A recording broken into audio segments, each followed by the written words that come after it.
Hi అండి. నమస్తే. Welcome to Durga Krishna kitchen. School నుంచి వచ్చే పిల్లలకి ఏదోటి చేసి పెడతా ఉండాలి. అలానే వాళ్ళకి స్కూలుకి కూడా బాక్స్‌లోకి ఏదోటి స్నాక్స్ అనేది పెడుతూ ఉండాలి. లేదా వేడి వేడి టీతో ఏదోటి క్రిస్పీగా స్నాక్స్ తినాలనిపిస్తూ ఉంటుంది కదండీ! అలాంటప్పుడు ఇలా ఏమైనా స్నాక్స్ చేసి పెట్టుకుంటే కనుక మనకి నెల రోజుల వరకు నిల్వ ఉంటాయి. కాకపోతే నెల రోజులు కూడా ఇంట్లో ఉంచరండి. వారం రోజుల్లోనే అవగొట్టేస్తారు మీ ఇంట్లో వాళ్ళు. అంత బావుంటాయి ఇవి టేస్ట్. ప్రిపరేషన్ టైం కూడా మనకి 20-25 నిమిషాలు టైం పడుతుంది. మీరు తీసుకున్న క్వాంటిటీని బట్టి. టేస్ట్ అయితే చాలా బావుంటాయండి గోధుమ పిండితో చిప్స్.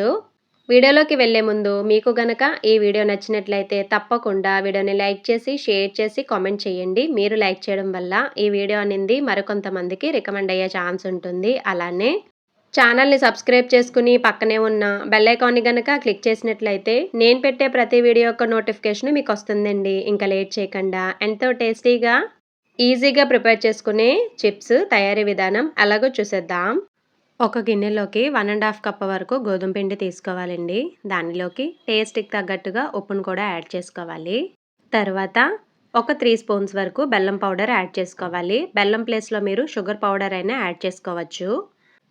చిప్స్ తినేటప్పుడు లైట్‌గా స్వీట్ తగిలితే టేస్ట్ అనేది చాలా బావుంటుందండి. పిల్లలు తినడానికి బాగా ఇష్టపడతారు. ప్లెయిన్‌గా చేసుకున్నా కూడా చాలా బావుంటుంది. పూర్తిగా ఆప్షనల్ అండి ఈ బెల్లం యాడ్ చేయడం అనింది. 1 ½ కప్పుకి 3 స్పూన్స్ బెల్లం అనింది పర్ఫెక్ట్‌గా సరిపోతుంది. తర్వాత బాగా మరుగుతున్న ఆయిల్‌ని ఒక 3-4 స్పూన్స్ వరకు యాడ్ చేసుకోవాలి. ఇలా ఆయిల్ యాడ్ చేయడం వల్ల చిప్స్ అనింది క్రిస్పీగా ఉంటాయండి. టేస్ట్ చాలా బావుంటుంది. వంట సోడాకి బదులుగా నేను ఇక్కడ ఆయిల్ అనేది యాడ్ చేస్తున్నా.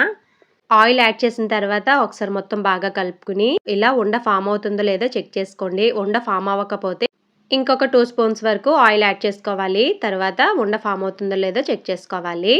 తర్వాత దీనిలోకి కొద్దిగా వాటర్‌ని యాడ్ చేసుకుంటూ పిండి మొత్తం చపాతీ పిండిలాగా కలుపుకుని ఒక 10 నిమిషాలు పక్కన పెట్టుకోవాలి. 10 నిమిషాల తర్వాతండి పిండి మనకి కొద్దిగా నానుతుంది. అప్పుడు ఒక 5 నిమిషాలైనా పిండిని బాగా కలుపుకోవాలి.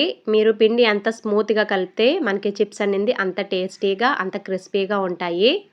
ఇలా కలిపెట్టుకున్న పిండిని ఇలా ఉండల్లాగా ప్రిపేర్ చేసుకుని పక్కన పెట్టుకోవాలి. తర్వాత పొడి పిండిని చల్లుకుంటూ ఇలా చపాతీలాగా ప్రిపేర్ చేసుకోవాలి. చపాతీ అనింది మరీ లావుగా ఉండకూడదు. అలానే మరీ సన్నగా ఉండకూడదు. మీడియానికి కొంచెం తక్కువలో ఉండాలి. అప్పుడే మనకి చిప్స్ అనింది బాగా పొంగుతాయండి.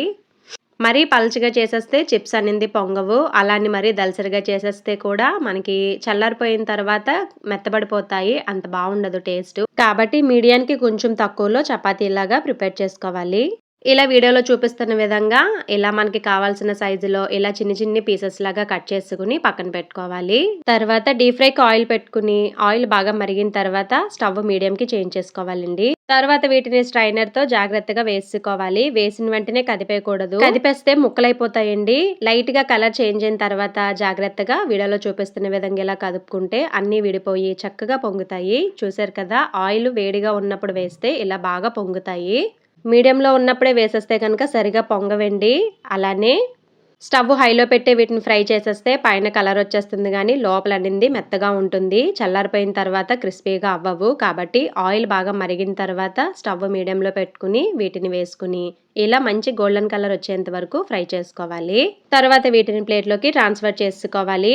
ఇవి బాగా చల్లారిపోయిన తర్వాత మాత్రమే ఎయిర్ టైట్ కంటైనర్‌లో స్టోర్ చేసుకోవాలి. వాటంతట అవే చల్లారాలండి. ఫ్యాన్ కింద అది పెట్టేస్తే త్వరగా మెత్తబడిపోతాయి. గంటన్నర పడుతుందండి ఇవి పూర్తిగా చల్లారడానికి. అంతేనండి, రెడీ అయిపోయాయి. ఎంతో టేస్టీగా ఉండే గోధుమ పిండితో చిప్స్. టేస్ట్ అయితే ఎక్సలెంట్‌గా ఉంటుంది. ఒకసారి మీరు తప్పకుండా ట్రై చేయండి. మరి మీకు నచ్చాయా చిప్స్? మీకు గనక ఈ వీడియో నచ్చినట్లయితే తప్పకుండా వీడియోని లైక్ చేసి, షేర్ చేసి, కామెంట్ చేయండి. అలానే ఛానల్‌ని సబ్స్క్రైబ్ చేసుకుని పక్కనే ఉన్న బెల్ ఐకాన్‌ని గనక క్లిక్ చేసినట్లయితే నా వీడియోస్‌ని మీరు రెగ్యులర్‌గా ఫాలో అవ్వచ్చు.